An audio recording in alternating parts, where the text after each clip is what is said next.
wasiirka wasaaradda arrimaha gudaha Soomaaliland Yaasiin Xaaji Maxamuud Xiir Faratoon oo weheliye taliyaha guud ee ciidanka booliiska Soomaaliland sareeyo guuto Maxamed Fadal Iimaan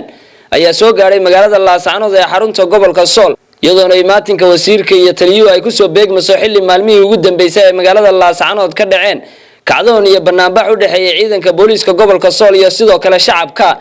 wasiirka wasaaradda arrimaha gudaha iyo taliyaha guud ee ciidanka booliiska Soomaaliland ayaa markii ay soo gaareen magaalada Laascaanood kulan ballaaran la qaatay cuqaasha waxgaradka iyo odayaasha gobolka Sool kulankaas oo saxaafaddu dibadjoog ka ahayd ayaa markii uu soo gabagaboobay waxa saxaafadda si wada jir ula hadlay wasiirka wasaaradda arrimaha gudaha Soomaaliland iyo sidoo kale taliyaha guud ee ciidanka booliiska Soomaaliland iyagoona ka warbixiyay ujeedada kulankaasi lagu lafagurayay waxaana hadaladoodii kamid ah sida tan halkan sidii uu janabku u sheegay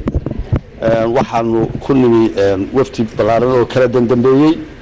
oo wasiirada komishanka hore u joogay hay'adda saraakiil baarisay dhacdooyinkii foosha xumaa ee ka dhacay gobolkan magaalada Laascaanood ayaamihii dhaweyto wasaaradda arrimaha gudaha iyo booliiska aanu ka koobanahay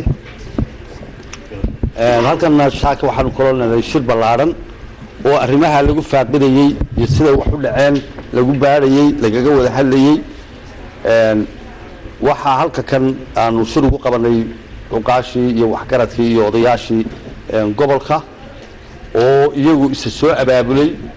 oo uu aad uga muuqdo dareen xoog leh iyo maxay too isdhadeelid fara badan oo ay kaga hadlayaan wixii ka dhacay gobolka kan iyo sida aan dib loogu dulqaadan doonin ee ay doonayaan inay uga gudbaan dhibaatooyinka deegaankoodii haysta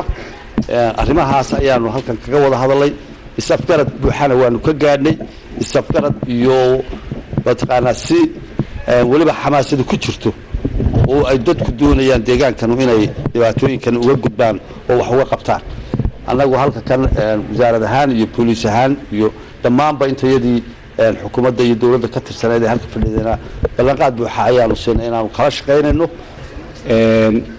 halkan waxaanu saa kula kulannay odayaashii cuqaashii waxgaradkii aqoon-yahankii gobolka Sool waxaanu ka wada hadlaynay dhacdada iska daba dhacday ee maalintii bisha afarteedii dhacday oo baaristeedii saadaga aanu gacanta ugu hayno iyo in sidii nabadgelyada looga wada shaqayn lahaa ayaanu ka wada hadlaynay baaristu had iyo gooraale xeer bay leedahay lagama hor dhaco taa baarista lagu jiraa oo baaristeedii gacantaanu ku haynaa falkii iska daba dhacay ee maalintii dhaweyto ka dhacay magaalada Laascaanood gudaheeda sida tayna ayaa wax loo qaban doona hadii la yiraahdo baarista markay soo gabagabowdo intaas ayaan anigu iyo sidii xiriirka booliiska iyo bulshada ee gobolka Sool siiba degmada Laascaanood oo odayaasheeda halkan ku wada shiray ay wada shaqayn lahaayeen sidii hore ay ugu wada shaqayn jireen ay gacmaha isu qabsan lahaayeen taasoo muhiimadda ugu weyn haddii shacabku ayaanay iyo ciidanka booliisku gacan kala helin waxa weeyaan markaa waxba ka siiya Samiir Saciid bila telefishinka madaxa bannaan ee bulsho Laascaanood.